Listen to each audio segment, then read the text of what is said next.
শহীদের রক্ত হবে না ব্যর্থ। সেই শহীদদের স্মরণ করে তাদের অর্জিত স্বাধীনতাকে সযত্নে রক্ষা করা আমাদের সকলের কর্তব্য। এবং সেই সঙ্গে প্রতিটি মানুষের মধ্যে জাগাতে হবে স্বদেশ প্রেমের চেতনা, প্রতিবাদী মন এবং রক্তে জাগাতে হবে উদ্দীপনা।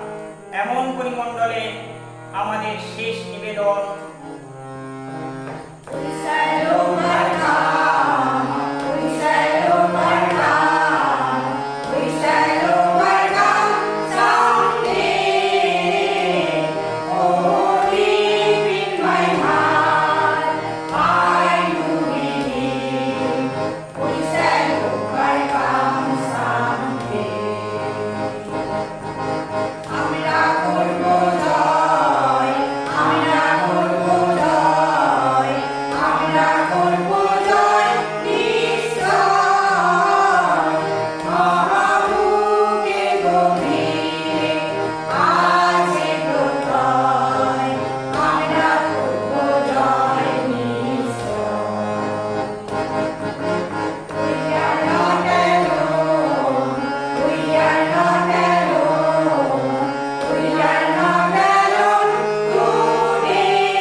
ভাবে শহীদ তর্পণের মধ্যে দিয়ে আমাদের সম্মিলিত প্রচেষ্টাকে এগিয়ে নিয়ে চলব এবং এটাই হবে আমাদের জীবনে শ্রেষ্ঠ পাথেয়।